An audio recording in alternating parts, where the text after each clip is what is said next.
great to see you all again. Am I coming through? Yeah. Before we start, I want to check, is there anyone who's finishing their degree mid-year for whom this is your final lecture before you actually finish your undergraduate degree? Yeah? We've got a man for whom it's his final. Excellent. I love it when this happens. So,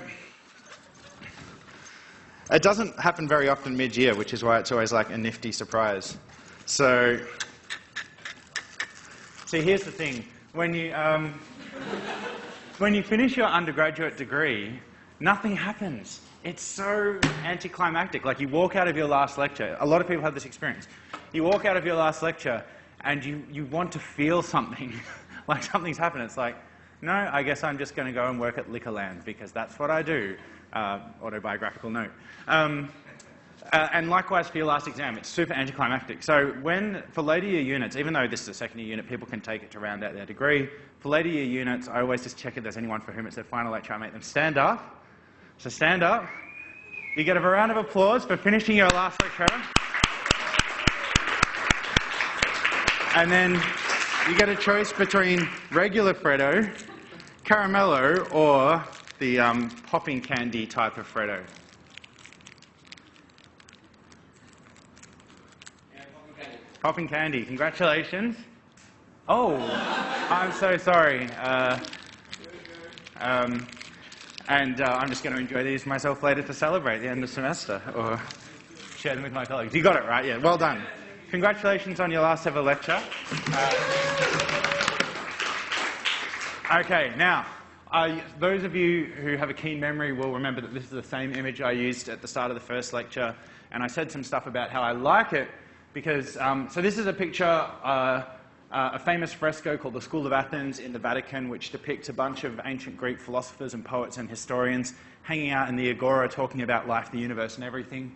And I like this image, and I like this room, having just visited there once, because when you're in there, you get this nice sense of connectedness. It's like there's all of these ancients up there on the wall, there's a bunch of people milling around in the real space, and you can get this sense that their lives are the same as ours. Of course, we're separated by time and history and millennia and culture, but the concerns that they engaged with and the way that, at least an important aspect of what they had to contend with as human beings being in the world is similar to what we have to contend with. And then what's great about philosophy, I said, is that it's an intellectual discipline that connects us back to that ancient inheritance, right?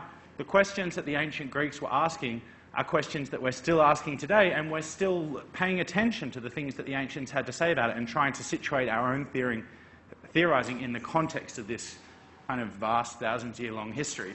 The reason I put it up again is because the topic we're talking about today connects right back to that ancient history. Aristotle, who is kind of just below the EDU in the blue robe, you can see not the one who's kind of sexily lounging on the steps. I think that's actually Socrates, but the one standing up above him, that's Aristotle.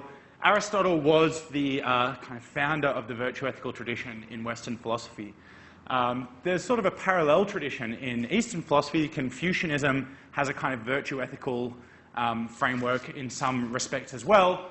In the Western philosophical tradition, we mostly draw from the Aristotelian sources.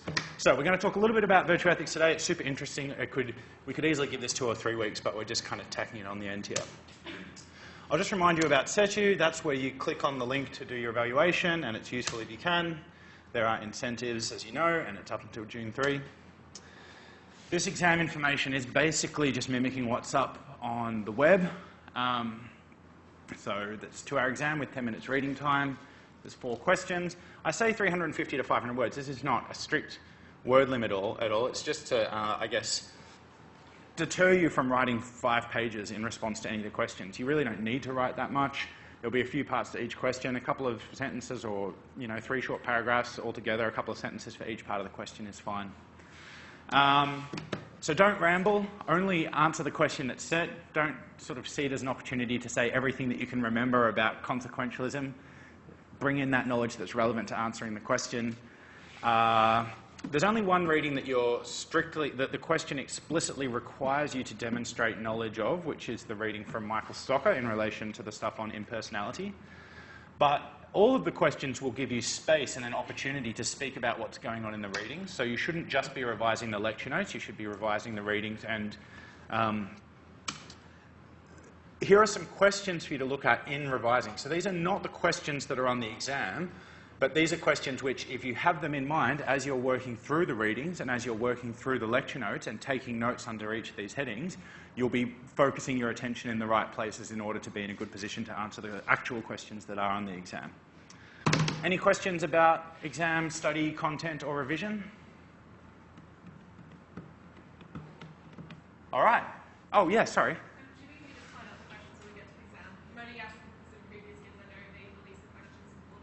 Yeah, so I don't release the questions before the exam because although I imagine all of you who are here, you're the kind of the good, faithful, ethical students, as you all know, there are these services that you can use to just pay someone to write answers for you.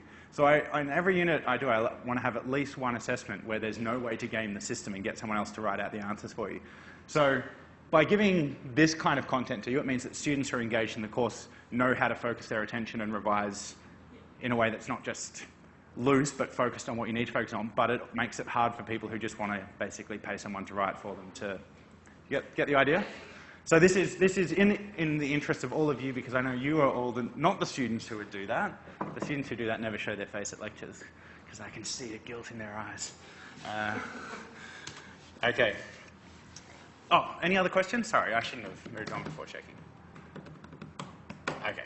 So let's talk about virtue ethics. I'll start by saying a bit about basically how it works and why it's appealing, then spend about 15 minutes talking through some objections to it, and then I'm going to finish by saying some big picture things about ethics and what we should take away from this course. Okay, so you know that consequentialism and deontology are both preoccupied with evaluating actions. When they're doing ethics, they're thinking about assessing the ethical quality of actions or choices or decisions, things that people either do or refrain from doing. If you're a consequentialist, you assess actions in terms of their consequences, so you articulate some notion of the good and then act to judge with respect to whether they promote or demote the good. If you're a deontologist, you're evaluating actions in a way that's somehow more about trying to understand the inherent quality of the action. So if you're a Kant, this is about pinning down the maxim that would be expressed in your choosing to act on that, act in that way, and judging whether it's rationally universalizable. But in both cases, the ethical focus is on actions, right? And virtue ethics kind of throws that all out the window. That's putting it too strongly. Virtue ethics takes the focus from there and shifts it over somewhere else, and it leaves that on the perimeter, but it really draws its gaze in another direction, which is towards people. We're not evaluating actions, or at least we're not primarily concerned to be evaluating actions, we're evaluating people, right? It's a completely different focus. It's also a very natural focus. All of us do this routinely in our day-to-day lives. Think about when you've done something that you feel a bit unsure about, and you're speaking to a friend and you say, am I a bad person? Right? And the way the question of like kind of interrogating your own ethical status comes out is by asking, am I a good person or am I a bad person? Or equally when you're talking about, friends or family members or famous people, we very quickly shift from talking about the quality of their actions to trying to make assessments about whether or not they're a bad person. Virtue ethics says that's actually the right place to start. That's where our focus should be oriented. We can still talk about right action, but it's secondary to thinking about good and bad people. So it's called virtue ethics because when we're assessing people, this idea of virtue is at the center of those assessments. And virtues here mean the dispositions or character traits that are integral to a flourishing life. And I say integral because it's not just about things that promote a flourishing life, it's about the things that are constitutive of a flourishing life. I'll explain this a bit more on the next slide. So we can just start by listing a bunch of virtues, and this is entirely normal. This is how virtue ethics often operates. We just articulate a list of the virtues to get the thoughts going. So we could loyalty, generosity, courage, tolerance, wisdom, kindness, tact, humility, self-control, honesty, determination, and we could put another 15 up there. Virtue ethicists generally aren't too worried about trying to distill down their list. They're quite happy to expand out their list, right? There's no kind of impulse within virtue ethics to simplify and slim down. They want to expand and include and encompass as much richness and variety and breadth in our thinking about what a good, flourishing human life actually looks like. We also have a corresponding notion of vice. Vices are the things that are integral to a non-flourishing human life, or you might say inimical to a flourishing human life. So there's a list there. We could expand on that list as well. Just to reiterate, the idea of a flourishing life here is not about promoting a good state of affairs. The virtue ethicist isn't saying people should be loyal, generous, courageous, tolerant, wise, etc., because that promotes their happiness or their welfare. They're saying that to manifest all of those qualities is constitutive of having a flourishing human life, right? It doesn't promote a flourishing life. It just is what it means to have a flourishing life, that you manifest these dispositions. And then we have to bring in this other idea. Why, someone says, well, why is manifesting this good? Where does that judgment kind of stem from? It stems from a particular idea about the kinds of beings we are, right? So a human being is good qua human being to the extent that they exemplify the traits and qualities that are sort of fulfilling our purpose or essential nature, or our essential telos, to use a word that the ancient Greeks would have liked. So you think about this by comparison. You could talk about a school. What makes a school good? Well, a school is good if it's got high intellectual standards, and if it's open-minded and disciplined and creatively oriented and just in its social dealings. We could do this for any kind of entity that has merits in virtue of being a particular type. So you could talk about what makes a good car. A good car is safe and has good acceleration and good fuel efficiency, and it's stylish and it's comfortable, right? A car is good qua car in its guise as a car, insofar as it manifests all of these excellences or characteristics, right? So virtue ethicists think that there is an essential way of being human, some purpose or function that's kind of baked into our very nature. And a human life is going well, is flourishing, to the extent that it's manifesting the dispositions that are integral to being good qua human being. So what you see then is that the idea that's at the core of a theory in virtue ethics is not an idea of intrinsic value, nor is it the kind of notion of reason that was at the center of everything for the Kantians. It's simply an idea of what flourishing human existence looks like. That's our starting point. Any ethical theory has to have some starting point, some basic axiom or assumption that, rather than being a subject that's sort of open for further question, is the foundation stone on which the rest of the theory is built. Consequentialists build their theories on the foundation of a particular conception of value. Deontologists build their theories on the basis of a certain conception of reason. Virtue ethicists build their theory on the basis of a certain conception of humanity's essential nature or purpose. Now, you could have different views about humanity's essential nature or purpose. Aristotelians dominate the virtue ethical literature in a similar way to how Kantians dominate the deontological literature. Most people who like this style of ethical theory are followers of Aristotle in the sense that they read and interpret his texts and defend views that are broadly similar to Aristotle's views. For Aristotle, the conception of humanity's essential nature or purpose that comes out repeatedly is this idea of eudaimonia, which is a special kind of happiness. It's not just cheerfulness, as I said to this morning's class. It's not just what Pharrell Williams is singing about when he sings happy, right? This sort of like frivolous cheerfulness. It's kind of a deep, abiding, worthwhile form of happiness. You know, the kind of rich happiness that comes from a person who's in harmony with their world, in harmony with their society, living in accordance with their values, and of course manifesting all of these virtues. Right? Now, that's the dominant way of thinking about humanity's essential nature and purpose within this discourse. There are other ways that you could approach it. For instance, you could have someone who ascribes to a Christian worldview but who likes the virtue ethical way of thinking about right and wrong action and ethical judgment. And they might have a different conception of humanity's nature or essential purpose that emphasizes theological ideas about living in accordance with God's will or something like that. And if that was your conception of humanity's essential purpose, then naturally you'd articulate a different set of virtues, because there would be different character traits that would be essential to manifesting that essential nature or purpose. Maybe piety would be a more important virtue if that was how you thought of it. Hopefully you can already see one of the things that's going to make virtue ethics attractive to critics of consequentialism and deontology. So on most conceptions of humanity's essential nature or purpose, including the Aristotelian one that emphasises eudaimonia, and probably most likely a Christian one that emphasises living in accordance with God's will, things like integrity and loyalty are going to count as virtues. They're characteristics or dispositions that are part of the mix of dispositions that are integral to living a flourishing life. Right? You'll remember that Bernard Williams was complaining about utilitarianism because it didn't know what to do with this ideal of integrity. It kind of treated integrity as if it didn't matter at all. Michael Stocker was complaining about utilitarianism and deontology because both theories, he argued, kind of alienated us from an appropriate sense of loyalty. Virtue ethicists are waiting in the wings saying, well, if you don't like those views, come over here because we love integrity and we love loyalty, right?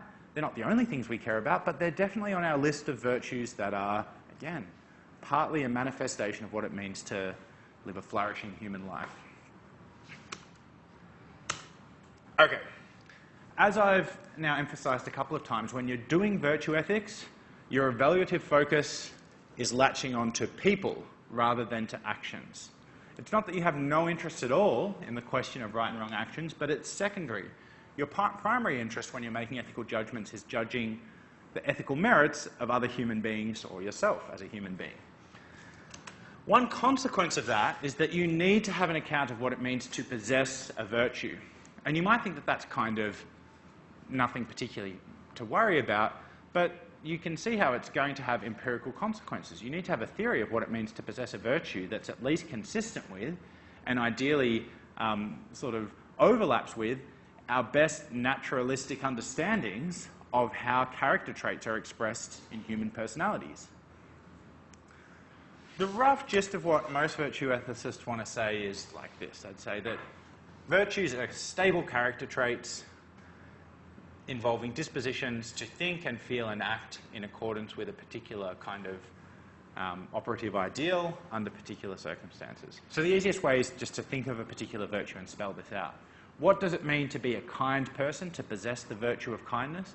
It means you have a stable character trait which disposes you to behave kindly, to say kind things to other people and treat them kind in your actions, to think kind thoughts, to have thoughts kind of filtering through your head that express kindness to others, and to have feelings that kind of supplement or complement those actions and those thoughts. And it's stable in the sense that you continue to have kind thoughts and feelings and perform kind actions even in adverse circumstances, right? You're not just a fair weather friend who's only kind when the going's good. You're reliably kind across a bunch of different conditions and situations. And a similar story is there to be told for all of the other virtues as well.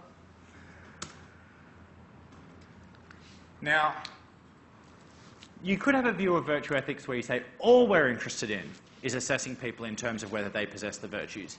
Nowadays, most virtue ethicists want to finesse that a little bit, and it's because you think about a case like this. Imagine someone who has the virtue of being kind, who manifests that virtue in performing a very kind act, but inadvertently, because they weren't paying attention to all facets of the situation, in performing that kind act, they brought about a terrible catastrophe in which, many people died, let's say. I haven't conjured up a silly example, but, imagine someone going up to the captain of a cruise ship and giving them a big bouquet of flowers, and they get distracted and the ship runs aground and many people die.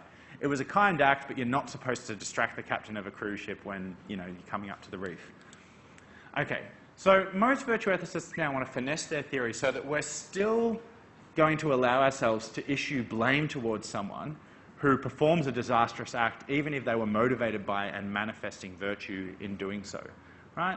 The point just being, assessment of people with respect to their possession of virtues is not the only thing in the theory. You can also have a supplementary part of the theory that evaluates actions. And the way that you're going to define right action is in terms of virtue. So roughly speaking, you'll say an action is right if it's the action that, generally speaking, a virtuous person would perform under those circumstances. An action is wrong if it's the act that a vicious person would perform. Vicious here meaning manifesting vice, the opposite of virtue. Right?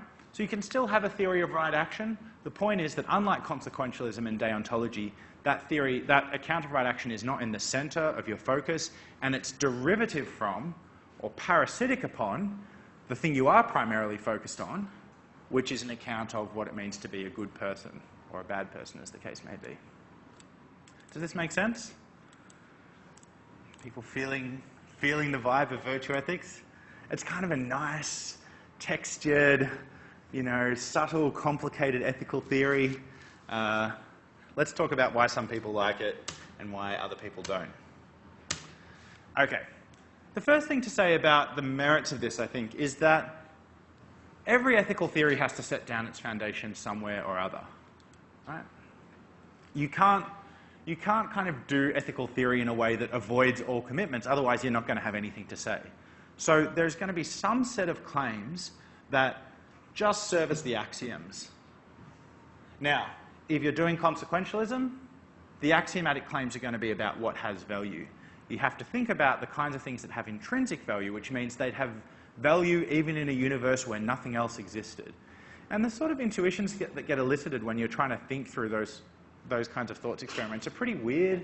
You have to abstract away from the particulars of real life quite a lot to even conduct the imaginative exercise to think about what it really means for something to have intrinsic value. Plenty of ethicists have approached their theorizing in this way, but it's, there's something kind of abstract about it.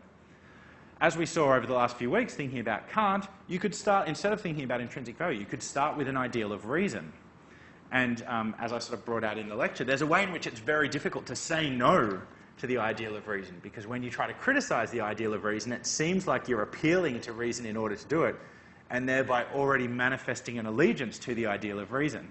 Okay, so that's good as far as it goes, but you can see when you try to build an ethical theory on that ideal of reason, again, you get very kind of weird, abstract philosophical thoughts that have not much of the texture of our lived experience of, ethical choices, and seem very, as, is appropriate to say, philosophical. In virtue ethics, things don't seem to go so much that way, because the foundation stone that we're building on is just thinking about what makes for a good or bad person. This is not abstracting away from the sort of concrete particulars of our ethical thought. This is locating our ethical theorizing within the concrete particulars of our everyday ethical thought. Right? You can go up to a 10-year-old in grade 4 and say, hey, what makes a person good? And they'll have something to say. And chances are, if they've, unless they've had a really weird, corrupt education, they'll say things that are pretty plausible. They'll say, oh, a person's good if they're, nice and friendly and kind and, they're good to their family. And they mightn't be very sophisticated, but it's broadly speaking true, right? You go up to a 12-year-old and you say, what are the kind of categorical requirements of reason? The question, it's even hard to make that make sense for kind of intelligent adults, let alone little kids. The point being that the kind of foundational building block that you bring in when you're doing virtue ethical theorizing is something that's not remote from our actual lived ethical experience. It's a part of it. And that's one of the things that makes virtue ethics an attractive approach, right? It's less interested in abstracting away from the kind of ethical thought that's, integrated in daily life. Another thought here is that, virtue ethics is quite explicit about articulating a conception of what it means to be a flourishing human. Sometimes virtue ethicists look at other ethical theories, like Kantianism or different kinds of utilitarianism, and say, you people are doing the same as us. You have a conception of human flourishing that's in the background here, that's influencing your judgments, that your whole ethical theory is actually in the service of. You're just concealing it beneath a bunch of abstract philosophical sort of fancy footwork about reason or intrinsic value. At the end of the day, you have a picture of a flourishing human life, and that's what's supplying the content to your ethical theory, even if you're not admitting it. Now, there's room for debate about that, but to whatever extent that's a fair criticism, then one of the merits of virtue ethics is that it just brings that out into the open. Rather than trying to kind of conceal in the darkness its conception of human flourishing, it says, let's put this out in the middle and focus on it and talk about it and make that the kind of the primary thing that's informing our ethical thought. Okay, thirdly, consequentialism and deontology are reductive ethical theories, or reductive approaches to ethical theories. They're trying to boil down ethical thought all to one core concept or set of values and then build out on the basis of that, concrete prescriptions about how we should live and different principles. Virtue ethics is what we might call a complicating theory or an anti-reductive theory. It's not trying to boil everything down. It's trying to sort of plant a diverse crop of flowers and vegetables and have a rich flowering garden with lots of different things in it, right?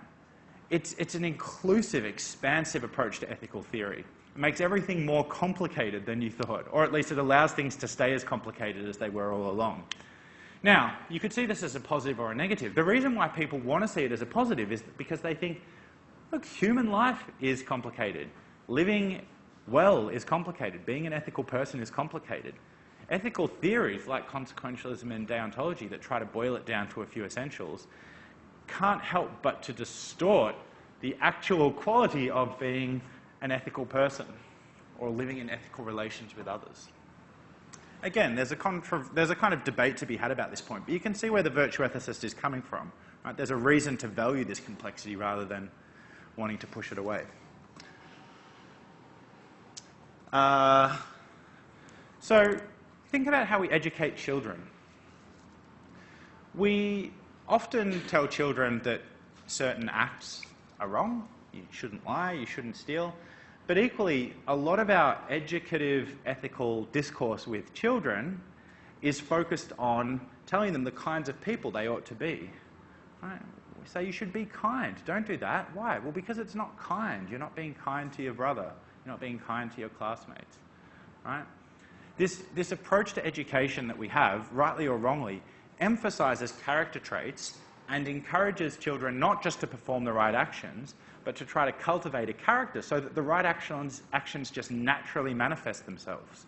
Someone who is by nature kind and generous and courageous and tactful and wise and determined and all the other virtues that we had up before doesn't need to be constantly chided to act in the right way, because the right actions just naturally issue forth from their character. And this is, rightly or wrongly, this kind of inculcation of character is an approach that's prevalent in how we think about moral education. So the thing to say here is just that virtue ethics is a bit more naturally in tune with that. Right? Virtue ethics sees the way that we're trying to cultivate good moral character in children and says that this is not merely a strategic ploy to try to get them to act rightly, but this is kind of doing precisely what our theory tells us we should be focusing on. And lastly, just to reiterate what I said before, I think most of us in our naive, ethical, pre-theoretical thoughts and feelings are in the habit of evaluating people, right? It's not that we never evaluate actions at all. It's just that our evaluations of actions are often supplementary to an evaluation of other people or an evaluation of ourselves. So again, virtue ethics is just a bit more in tune with these ethical habits that we all, or most of us bring to the table anyway. Okay, so those are some good things about it. Why isn't everyone a virtue ethicist? Why do some people dislike this? The main complaint that comes out again and again and again in the literature is that it isn't sufficiently action guiding. People who say this have an idea of what an ethical theory is supposed to do, and one of the key things that an ethical theory is supposed to do is issue advice or recommendations about how to make decisions and act in particular circumstances. Right? So an ethical theory that goes on about being virtuous and having all of these nice touchy-feely things but doesn't tell you how to act is not very good as an ethical theory. Even if it's got lots of complexity and stuff in it, it's not doing the main thing that an ethical theory is supposed to do, giving us advice. So let's just take an example to see how this works. It's a typical kind of Robin Hood example. Imagine you're considering whether you should steal some money out of a rich person's wallet and give it to a family who's really poor and in danger of getting evicted from their household. What should you do? The consequentialist says, yeah, you should probably take the money. I mean, it depends on the circumstances a little bit, but if the benefit to the people you're giving it to are going to, dramatically outweigh the cost to the people you're taking it from, then that's what promotes the best consequences. The deontologist says no, because, a little bit of qualification maybe, but we can't universalize a maxim that says steal from the wealthy to give to the needy, so therefore that action is wrong. The virtue ethicist said, look, it's more complicated than that. You should do what the virtuous person would do. And then you say, okay, that sounds good, but what would the virtuous person do, right? I'm not actually asking for your theoretical framework. I'm asking what action I should do. So what would a virtuous person do? And if the answer is, well, it depends on 100 little things about the circumstances that you have to kind of carefully take into account and digest, and you can't really tell unless you have all of the virtues what the output of that process would be, then it seems like virtue ethics just isn't going to be capable of giving us advice in hard cases. And again, if you think that's what an ethical theory is supposed to do, one of its primary kind of success criteria as a theory, then failure to do this is a serious failure, whatever else the merits of the theory might be. Okay, so Rosalind Hursthouse, who's probably the or one of the most famous living virtue ethicists, has a few things to say in response to this, and if you look at the reading in this week's, in the reader for this week, you'll see some of this. The first thing she's going to say is that at the first level of description, none of the ethical theories have concrete advice to give us. They all start by giving us a general prescription. The consequentialist says promote best consequences.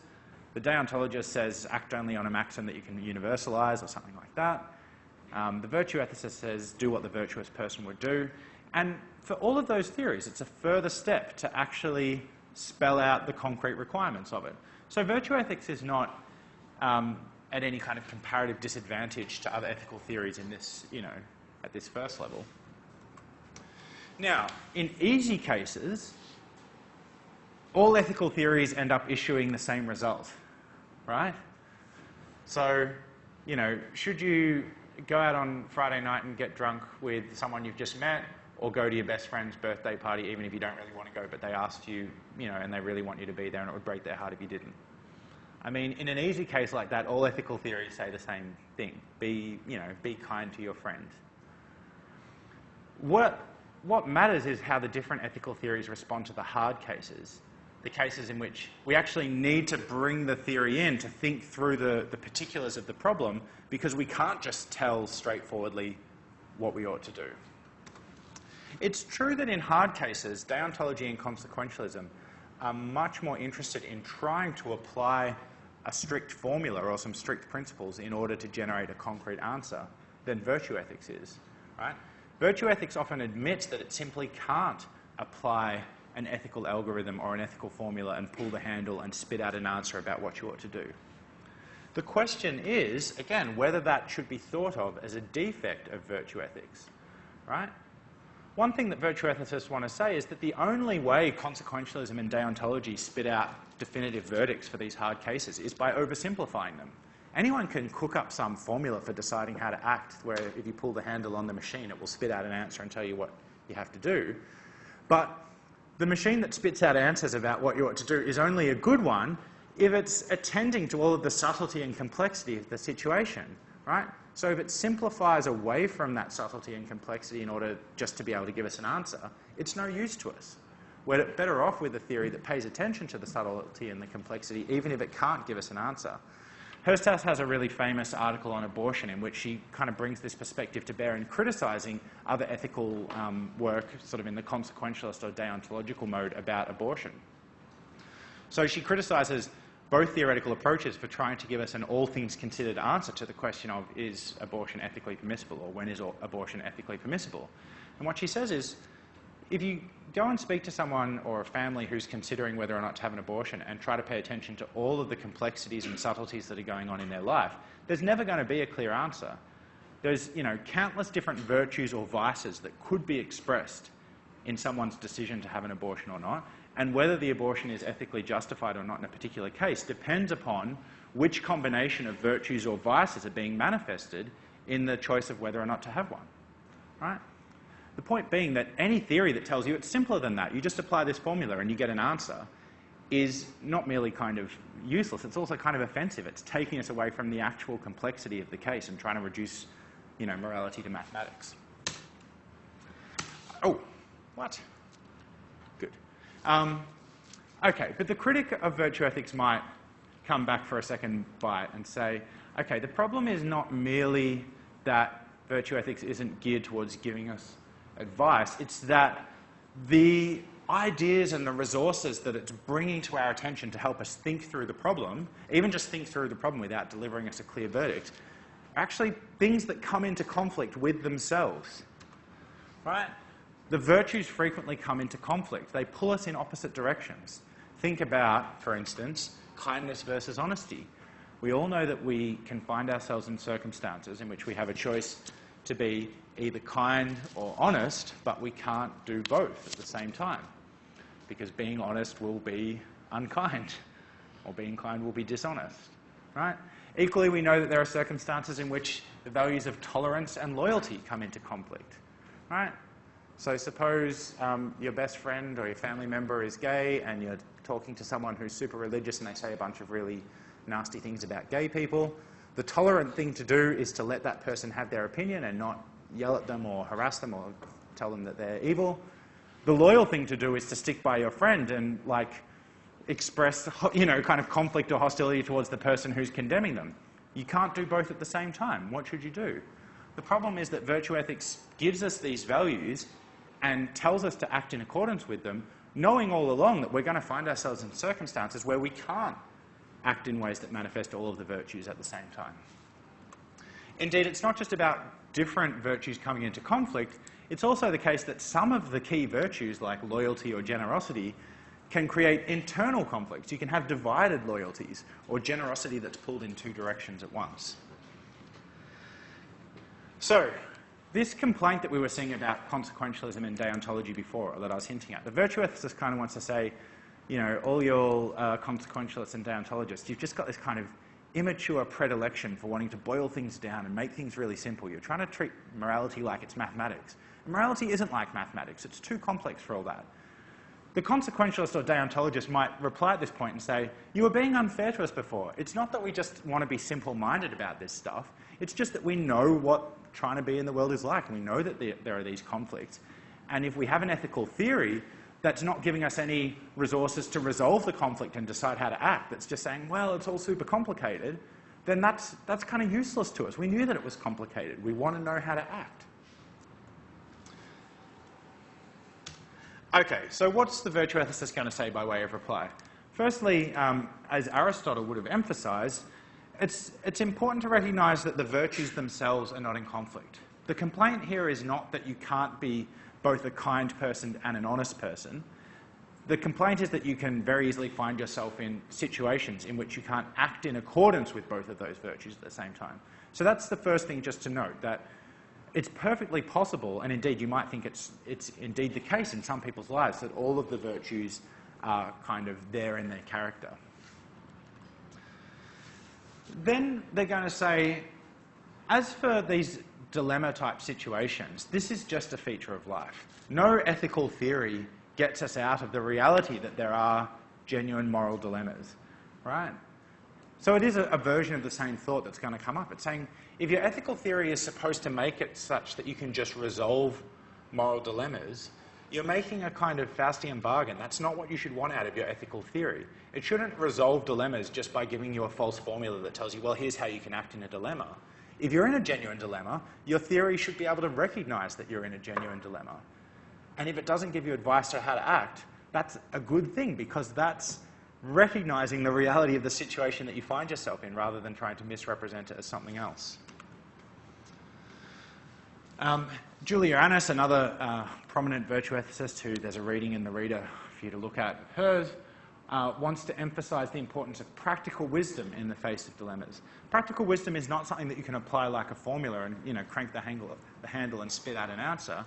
Practical wisdom is the faculty of just trying to deal with complexity and figure out how to act in the face of it, that any of us are going to have to possess if we want to get on in the world. And within a virtue ethical framework, we really need to emphasize the centrality of that trait. And it's also worth noting that every ethical theory needs something like this. Even a consequentialist or deontological ethical theory that has like a neat set of principles for boiling things down is still going to need to be supplemented by practical wisdom in its application. Okay, third objection, and this is really the biggest one. I mean, it's not the most common objection is the one about action guiding us, but I think the most difficult objection to deal with is this one about character. The complaint is just that there's no such thing, right? Character's a myth, or it's part of folk psychology, but it doesn't have any empirical or naturalistic foundations that make it a respectable idea. So there's just been something weird afoot.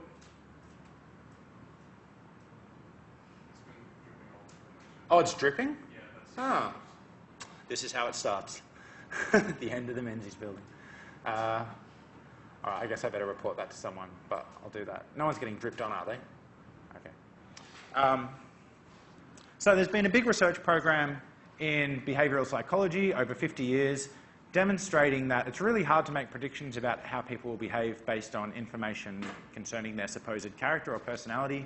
Like you get them to fill out a DISC profile, or you get their friends to report on what kind of personality they have, or you get them to report on what kind of personality they have, and you try to make predictions about how they'll act on the basis of that, and you get nowhere.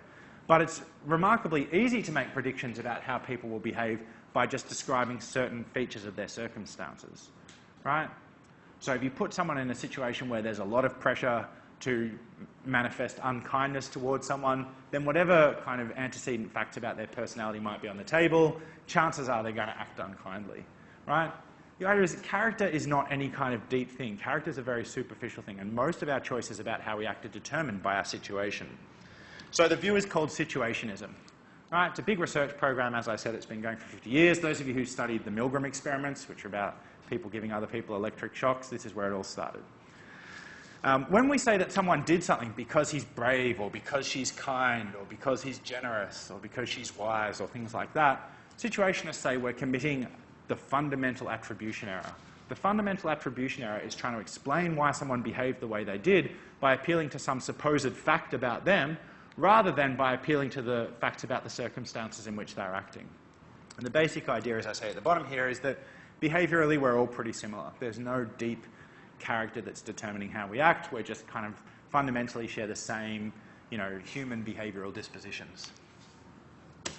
Okay, so what can the virtue ethicist say in reply to this? A few things. One thing is to say that virtues aren't just about actions. So even if in a Milgram experiment everyone ends up kind of delivering an electric shock to a random stranger because someone in a lab coat told them to do so, there are still differences in the way that the people are experiencing that internally. Some people are feeling empathic hurt or shame or guilt or panic as they're buzzing the unknown stranger. Other people just don't care, right? They're not having feelings or thoughts that express any kind of aversion to what they're being told to do. So remember, character traits for a virtue ethicist are about dispositions not merely in behaviour but also in thoughts and feelings. So there's still a way to understand how two people can be manifesting different characters and different virtues even when they perform the same action. In other words, the situationist research program doesn't necessarily demonstrate that there are no differences in people's character merely by showing that people can be induced to behave the same way. Even if we think that the situationists can establish that stronger claim, we could still think of the virtuous person as a kind of regulative ideal, a fiction that we postulate to help aspire to be more than any actual human being could be. Right? So maybe some characters in fiction are like this. They embody all of the virtues in a way that no human being ever could, but it's still useful to articulate that ideal because then we can try to mimic it. Another line of reply here is to say that the data are just a bit more complex than the situationists usually allow, to claim that, look, there might be distinct character traits that are manifesting themselves not just internally but in people's behaviours, which are really, really hard to pick up on with the kind of big picture experimental design that you get in things like the Milgram experiments and other situationist studies. Right, yeah. Second point, you know how it's saying we can still imagine what a virtuous person would be like and treat it as a regular ideal and guiding action. Isn't that kind of silly when they can't really guide action at all? Why do you think it can't guide action? We sort of, like, one of the other objections to virtue ethics is like that it doesn't really actually give you advice or guide your actions or things. I see. So it's like, is this appeal just sort of like no, it's good because we just fabricate this idea so it helps us guide action, but it doesn't help you guide action, so what's the point of fabricating? Right. So yeah, I mean, if you want to be careful about that point, the thing to do would not be to say, the way to put it would be to say, treat it as a regulative ideal in kind of engaging in the sort of reflective decision-making practices that, aspiring virtuous people would do. So it's not going to guide us action in the sense of just issuing advice, but it is going to guide action in the sense of, supplying us with a set of theoretical resources to try to kind of use and digest when we're facing up to the decision. Yeah. So, no, that's a fair point.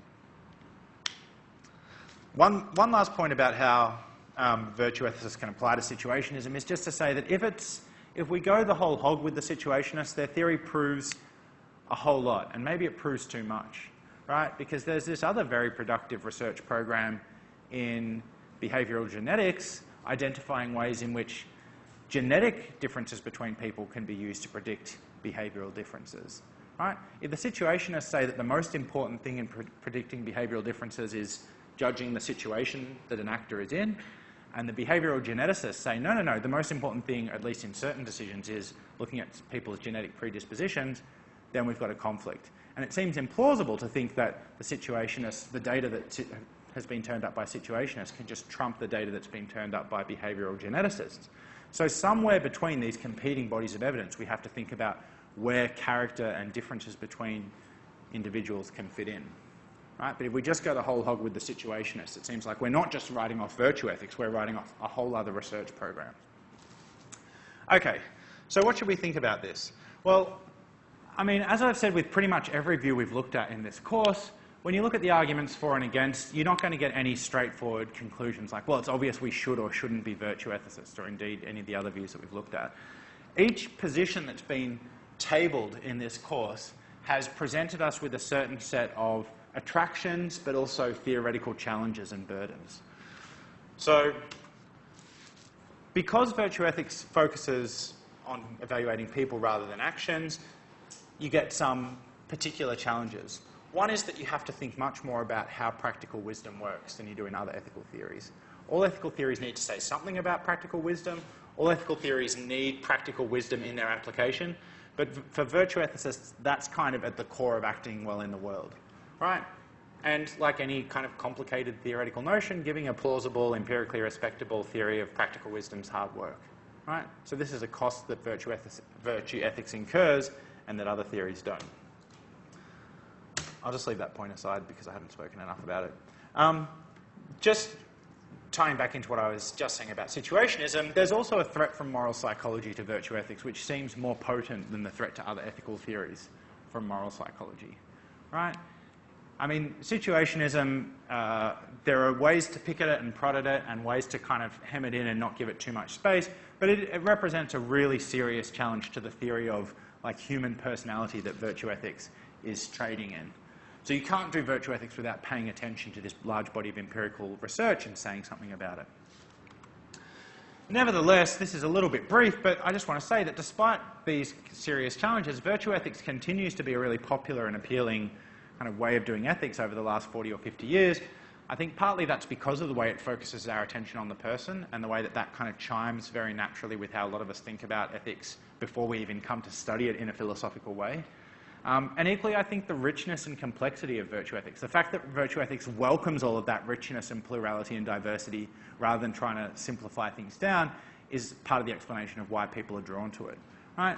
And whether ultimately it's theoretically superior to its rivals is a complicated question. Which brings me to the final point for the course, what to say about ethics in general. Now, it's possible to feel at the end of a course like this that, look, we haven't got any answers. Each topic, as I was saying before, each topic has represented us with a kind of bargain. If you go with this view, there's some nice things about this view. It has some theoretical merits. You also have some burdens that you have to discharge and some challenges that you have to deal with. And that's true not just for some views. Literally every view is kind of like that. Right? There are no clear answers where we can say, oh, we can rule that view out and rule this one in. Wittgenstein once said that philosophy leaves everything as it is. And that's roughly what he was talking about when he said that. So it doesn't deliver us the kind of answers where we can say, right, dealt with that. All right, we're all preference utilitarians. Now let's get on with life. It doesn't work that way. One thing we have seen is that ethical realism doesn't come cheap. Right? A lot of us are sort of intuitively and pre-reflectively realist. We think that there are real facts of the matter about ethical claims. We've seen that there are some significant challenges to ethical realism. So if you want to be an ethical realist, you've got to answer those challenges and think hard about them. You don't just get ethical realism for free. Part of being an ethical realist is coming up with an adequate ethical theory. or at least explaining how we can get by without an ethical theory. And we've seen that that's an extraordinarily difficult task. Every ethical theory has kind of problems and defects and comparative disadvantages to the others. But equally, we've seen that just rejecting ethical realism in the way that a sort of a kind of confident anti-realist would say, no, there's no facts there, it's all just a human construct. That's not, that doesn't come cheaply either, right? Defenders of ethical realism have got lots of interesting arguments and empirical evidence and complicated analyses to bring to bear in defense of that view as well. In short, nothing comes cheaply, right? Now, as I was saying before, you might compare this to what you're getting in like the natural sciences and think, this doesn't feel like progress. What feels like progress is when we're getting answers, when we're getting things that we can confidently treat as knowledge. If we're not getting settled answers and knowledge, where are we getting to? Well, I think one of the places that we're getting to is recognizing the falsehood of so much popular discourse, political discourse, and even stuff that goes on in some other parts of the humanities in talking about ethical questions. There are lots and lots of people in many different quarters of society who would like the rest of us to think that there are settled answers to be had on some of these questions, right? And you should now be on a footing to recognize not merely that that's false, but it's also kind of perniciously false, right? To treat any of these questions as if there are simple answers to be had is either just ignorant or deceptive. So this guy, Kwame Anthony Appiah, is one of my favourite philosophers. He's a guy at Princeton who does a lot of interesting stuff on critical race theory and social theory. When I meet people and they say, what do you do? And I say, oh, I teach at a university. And I say, yeah, but what do you teach at a university? And I say, philosophy. The reason I don't like coming out with this is because they say, oh yeah, well, what's your philosophy? And I'm like, oh. I don't actually go, that's what's happening inside my head when I get that question. Because as you've all now studied enough philosophy to know that philosophy is not like that. It's not a natural way of speaking to say, my philosophy is such and such. My philosophy is live and let live. Philosophy is kind of, in fact, almost like temperamentally opposed to those kind of glib summations. But this is the one case in which I make an exception. I've actually started saying this. Because I just copied it from Appiah. My philosophy is that everything is more complicated than you thought.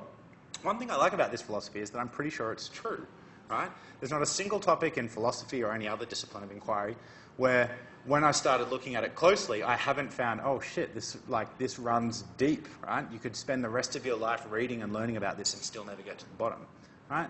So again, I think this does represent a kind of progress. It's not the kind of progress that's about giving us answers where we can say, aha, done with that, what's next? It's a kind of progress in maturing beyond the sort of approach to these questions that's kind of impatient and wants a settled answer so that we can move on, and learning to live with the fact that everything is more complicated than you thought. That doesn't mean that we can't make decisions. That doesn't mean that we can't try to live ethical lives. It does mean that we have to be humble about how much our theory can achieve, right? Living the ethical life is always going to be, to some extent, a matter of blundering through and trying to do our best. Ethical theories can be brought into bear to try to avoid certain mistakes and try to regulate the choices that we're making by, avoiding contradiction and trying to pay attention to the empirical evidence where it's relevant and so on and so forth, right? But we're never going to get simple, easy answers. That's just not what philosophy spits out. And I think that's something you should be glad about. I'll just finish with one more quotation. I should have double-checked who said this. I thought it was Churchill, Winston Churchill, the British Prime Minister, but then someone said, no, I don't think it was Churchill. The quotation just goes like this. The problem with the world is that the foolish people are so sure of themselves and the wise people are so full of doubt, right? So if at the end of this course you end up thinking, oh, I've got less confidence in my ethical judgments than I did at the start of it, you might think that that's bad news, but I think you should see that as a kind of a maturation, an acquisition of wisdom, right? Having really confident opinions about any of these questions is not a sign of knowledge, it's a sign of ignorance, right? Being doubtful about them is a sign that you've actually studied enough of the complexities to know that it's not as easy as that. So I hope that that's something that you can take away with you. Some people think that that's a bleak thought, but I think it's a hopeful one. Thanks very much.